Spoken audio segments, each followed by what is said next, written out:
host of Pardon the Interruption with Waddle and Silvy on ESPN Chicago. That's right, Michael Wilbon, brought to you by Waddle's guys over at HawkAuto.com. And I'll tell you more about that in a little bit. They're the best. They're fantastic. Joe Crane and his gang. They're awesome.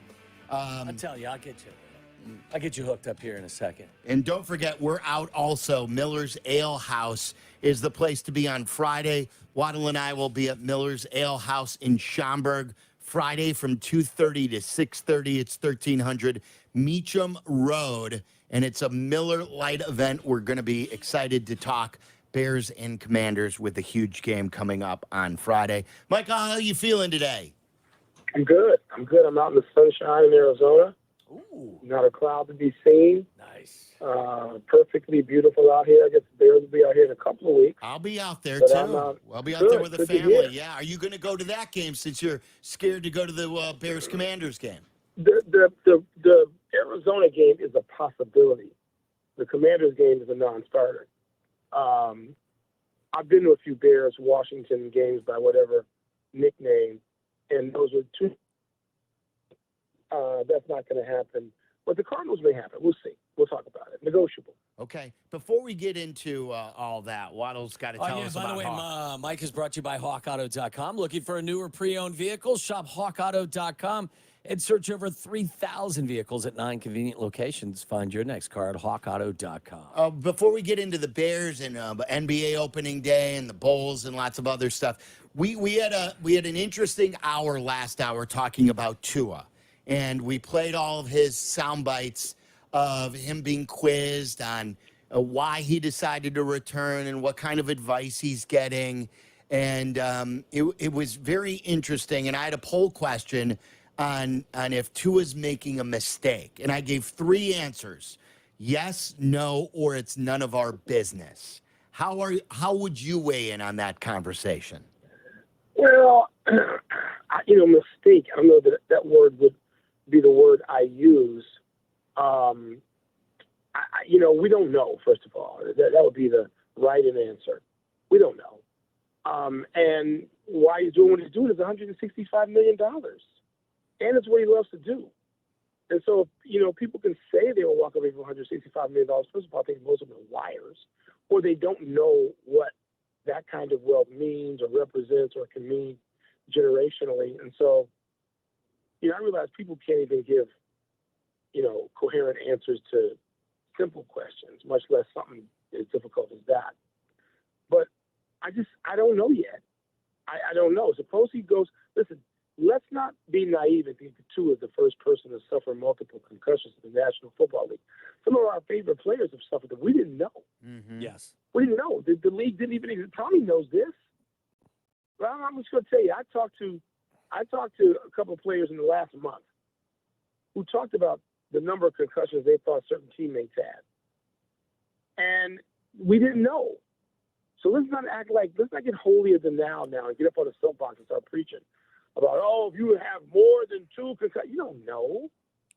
We don't know how many concussions people have had. That's the point I made, Mike, is look, I'm not minimizing the issue that Tua's facing. Right. But how do I know that the left tackle for the Buffalo Bills, his situation isn't more dire than Tua's? We just don't know. Yes, we don't know. There's too much we don't know about it. People don't know what they don't know. And there's no shame in the world. People don't even feel comfortable just saying, I don't know, because there's no shame. So people just go on and on and on because they have a cell phone and a social media account. So I don't know. I don't want to see Tua hurt. I don't. And that's what I got. I'm not going to say he's making a mistake. I'm not going to say what I would do. What I would do is probably try to find somebody to clear me so I can have $165 million. But then I might not. I might get talked out of it. I don't know how much he's made. Did I read he's made $77 million already? Did I read that? Of course, that's before taxes and fees and a lot of other stuff. But, this is complex. And people who try to reduce it to what they would do as if they know, I don't really have a lot of respect for that. And like, as much as we may not like it either, it is his choice. Yeah, I'm not going to dislike it. It is his choice. And I can dislike his choice or just not enough information. I mean, Tommy just distilled this to the point that it is. If people are going to watch football, how many people do they think out of the starting 22 players on the field in any game on Sunday have had concussions or more than one? We have no idea. We have no idea. They have no idea. Yeah. And they don't want to say they have no idea. They want to act like they do. They don't. And so, therefore, the topic to me is not something I'm going to do a lot of hand-wringing. I said, Mike, look, it's noble to have concern for people, and I get that. That's a natural human Yeah. emotion. But, Yeah. I mean, I think, and Jeff Meller, Meller said, I thought was a really salient point as well, that, look, he has access to more medical information and more knowledge about his situation than the average person. And he's Right. making his own decision based on having that full grasp of all that has gone on in his life. So, Yeah. And it's still somewhere between complicated to impossible. yes. Look, I got a dear friend who had no surgeries as a player. None. No surgeries as a player. But yet, as a retired player, at least one heart attack, at least one stroke, and at least one organ transplant. Mm. Okay?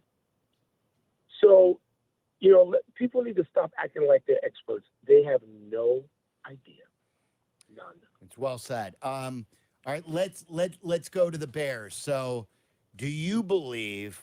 And this is another thing that we don't know, but it was like we got a mixed message from Dan Quinn yesterday that first they said that Jayden Daniels is week to week, but Right. then at the second half of the answer he says he's hopeful he will play this week.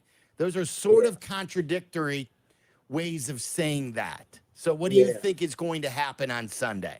Well, I'm not there. I'd have a better idea of what I thought or what I think if I was in town and I was around people who have informed opinions. I'm 2,000 miles away, so I don't know the latest on Jayden Daniels. And I was in Chicago Sunday watching the game, and while I have been on the phone talking to a few people, they don't know either.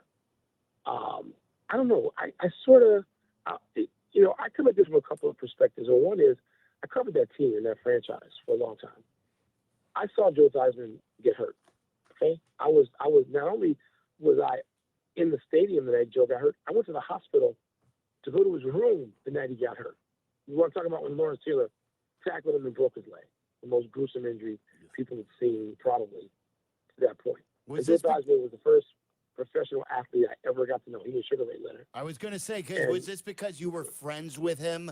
No, I was covering. No. I was 22 years old. No, I was 25 years old. I was covering the team. I was at the stadium. They let you in his The hospital editor room? said the Joe controlled that.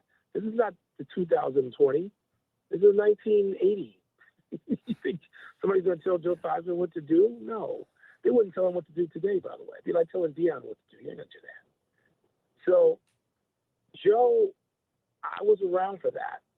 That was that franchise. I was around for Robert Griffin, same franchise. So a lot of what I just think is, having lived there all my adult life, is I don't want to see anybody get hurt. Just like if you were a fan of the Washington, of the Chicago teams, you say, wait a minute, I saw this happen with Derrick Rose, and I saw this happen with Lonzo Ball. I don't want to see this. That sentiment runs deep in a community. So I don't need to see Jayden Daniels play this week. And to be honest with you, I wouldn't mind him missing the game as a precaution just to tamp down the hype of, I'm not into hype. I know you guys like to tease me. You guys like the hype sometimes. Woo. I believe my dear friend Silvy more than my dear friend Waddle. Oh, come on. We all like the hype. Yeah, come on. No, I don't. I told you guys. Are going to be on the court together tonight, Mike. Yeah, that's exactly where I'm going. And by the way, you guys know I told you when you said, oh, don't you want to see Caleb play the first preseason game? I said, no, I don't. I don't need the hype. So I don't need it in this case either. And I'm just as soon happy to see him not play this week and play the next week. Because they got important games coming up. They have to win. They don't have to win this one. The Bears need to win this one because if they come up with a tiebreaker, they're already a half game behind. If they come up with a tiebreaker, you want that head-to-head against Washington. The Washington can win its division. I'm not going to say the Bears can't. The Bears are not going to win the division. Washington can and probably will win the division. So they need to not worry about this week as much as what's coming down the pike, which is at Giants next week, I believe. Mike, am I living in the moment, or is the product at this right now not great in the NFL? No, it's not. I mean, it's kind of watching with, I'm watching every play because I'm hooked. But boy, it feels like there are more bad teams at this point in the season than I recall. And again, maybe I'm living in the moment, but it doesn't seem like the full level of play is what it has been. You know, Tommy, I'm with you on this. I don't know why. I expected the first 2 or 3 weeks, Steve Young has explained to us on camera more times than we need to have him do it, that because preseason is inadequate, and Tommy, you have spoken to that very eloquently many times. And so you guys are in lockstep on that.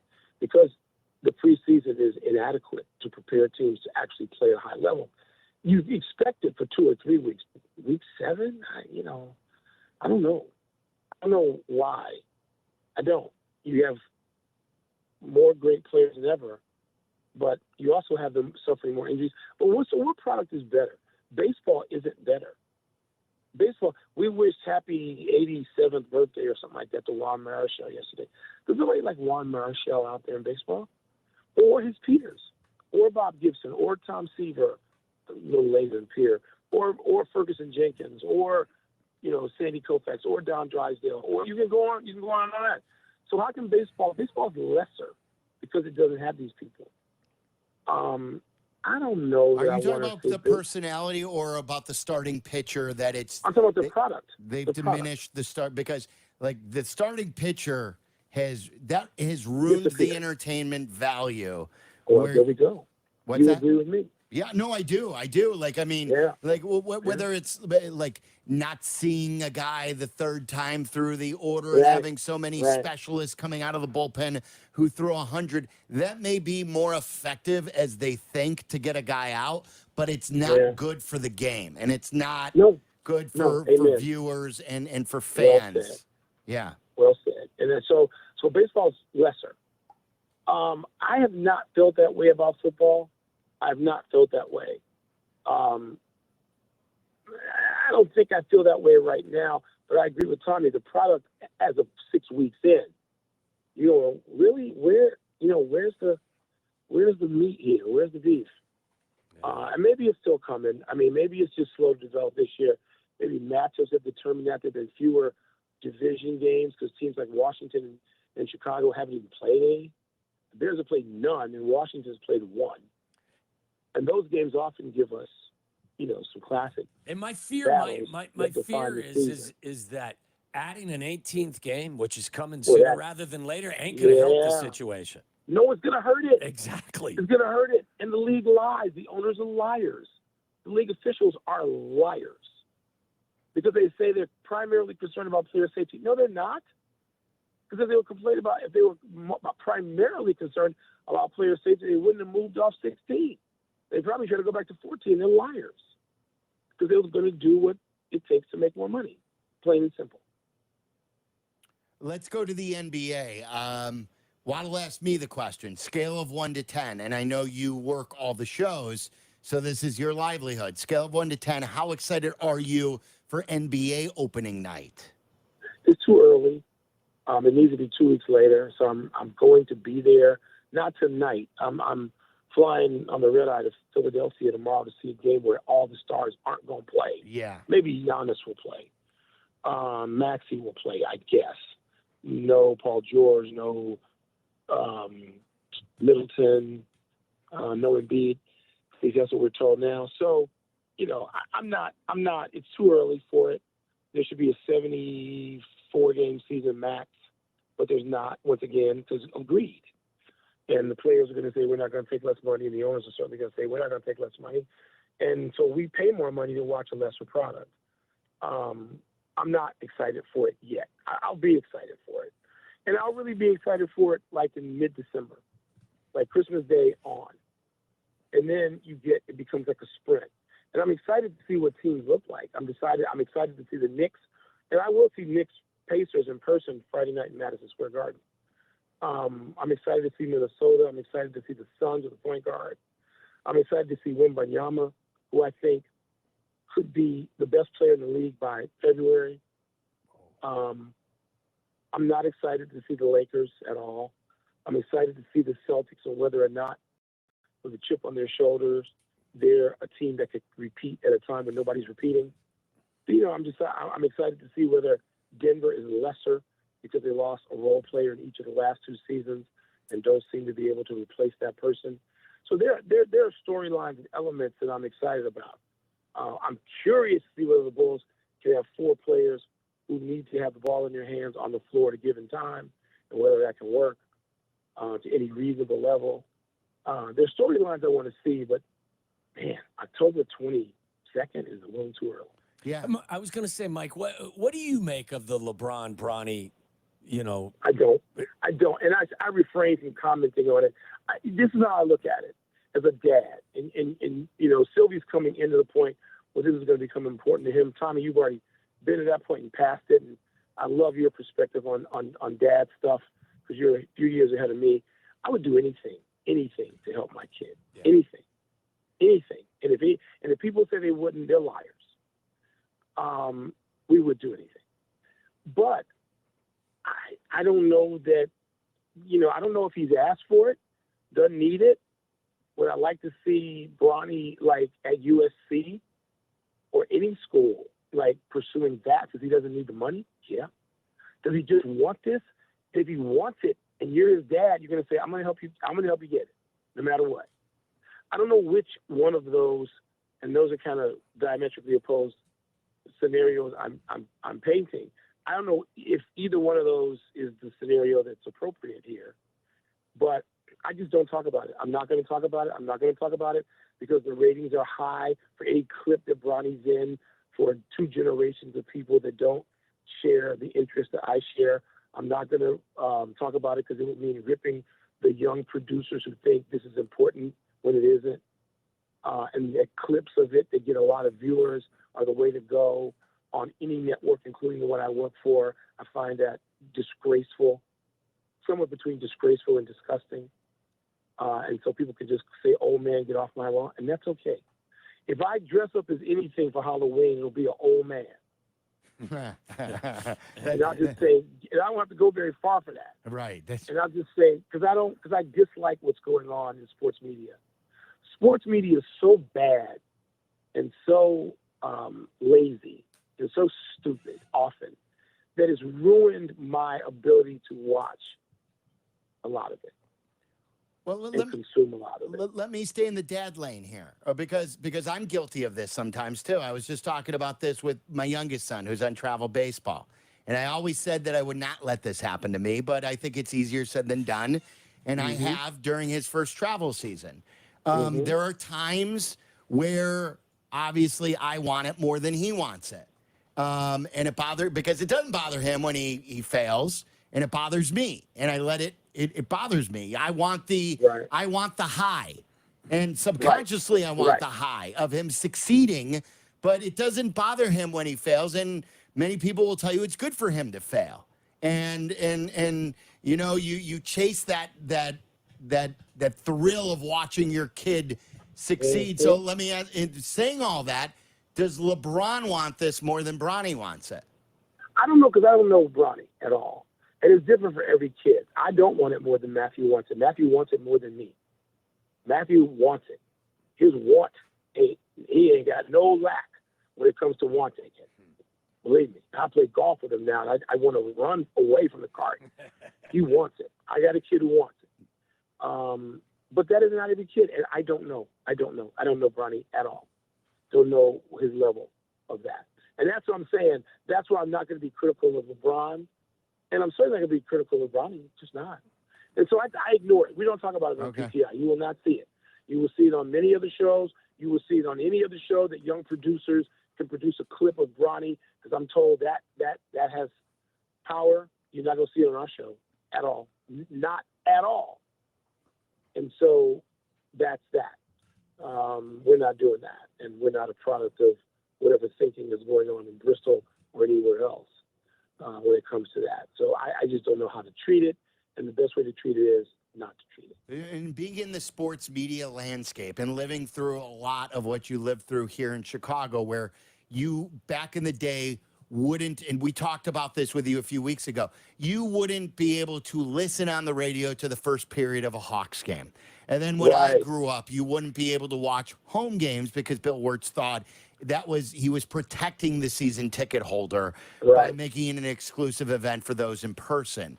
What is it doing, Michael, that we're approaching Bulls opening night tomorrow? The Hawks are already underway. And for those who, the majority of people in Chicago have Xfinity or YouTube TV. So the majority of people cannot get the CHSN. It's still, they're not no closer. YouTube will never get it. They're not close to a settlement. Can you stream it? You cannot get it on the app yet because the app isn't ready. You can get it. What's that? How do you get it? You can get it with an antenna. They're asking you to go out and go out and buy an HD antenna, which I just bought, and it's being delivered tomorrow. What is this, 1956 with Ralph Cramden and Ed Norton? Yeah, I'm going up on my roof. No, I don't have to go on the roof. It just attaches to your TV. But you got to go, like you got to leave your cable situation. You got to hit your input and all that. So, like, how much you just were ranting about sports media? Wow. How much will this hurt these teams? It's hard enough to get these people because the product isn't good right now for either of these teams. No, you don't feel like you. Well, how much did it hurt the White Sox not to be the Cubs when there was a superstation? It hurt them. I'm not gonna say mortally wounded because they weren't, but just look. The White Sox and Cubs had about the same popularity when the Cubs were still on GN and the White Sox went to whatever the 44. Sunshine Boys went to. Yeah. All right. So they were about the same. They had about the same popularity. When I was growing up, the Cubs weren't any more popular than the White Sox. If they were, it was marginally. So, that answers the question to me. You have visibility? So in other words, you're telling me I cannot, without going and putting this rabbit ears, you tell me I cannot watch the Bulls and the Blackhawks? Unless you have DirecTV, right? Like if you have DirecTV, you'll have access. They have a deal. Well, wait a minute. So in other words, if I've got the NBA package, I can't get. If I got the NBA package, which purportedly delivers all out of market games, you should then. Then you well, not if you're in Chicago. I don't like. I'm out of market here. Yeah, you're out of market. Where I will be in Washington and Arizona, where I am mostly. Wow. Yes. I didn't know that. Yeah. That's well, you get what you get. You get what you get. And, the NBA is an interesting place in that the stars drive the product, not local interests. I mean, that may happen in LA, but in New York, but overall, the stars drive the. When I'm somewhere and I'm at a school, like I'm out here at Arizona State today, but other days I've been, when I'm at Northwest, wherever, and I'm talking to kids from various places. Their favorite players have nothing to do with where they live, often, maybe even a majority of the time. So the NBA has got a situation that actually works in favor of that. So if you want to see Wembanyama and you don't live in San, it doesn't make a difference whether you live in San Antonio. You want to see Wembanyama. Sure. So you dial him up. Mm-hmm. And that's, look, I'm as deep a Bulls fan as it gets. I was around for the first season, 7 years old. And people don't go deeper in the weeds than I do to get the Chicago Bulls. I don't really care yet. But they're going to have to make me care. So tomorrow night, I'm going to watch Philly and Milwaukee in person. I'm going to be in front of the TV. I can get whatever else I want to get. And you know what? I don't know that I'm going to look for it. If they go 5-1, will I then start to say, hey, where are the Bulls? And I wonder where Matthew is on this. A kid who is right in the market for what the NBA is trying to attract. 16 years old. Bulls fanatic, right? A kid who's grown up thinking Derrick Rose is the greatest thing in the universe. Is that kid going to say to me, Dad, I got to see the Bulls tonight? Yeah, what's appealing about this Bulls team? No. I mean, I don't know. I don't know. I have not asked him, Because we're talking about all kinds of other stuff. We're talking about the Knicks Timberwolves trade. We're talking about Wembanyama and how good he can become great. We're talking about whether the Suns will be great with a point guard from Duke who he likes. We got a lot of stuff to talk about. The Bulls ain't been one of them. Yeah. Michael, great stuff. Enjoy the week. All right, safe Thanks, travels. Mike. All right, you guys. All right, be good. There he is, Michael Wilbon. And thanks to Connie's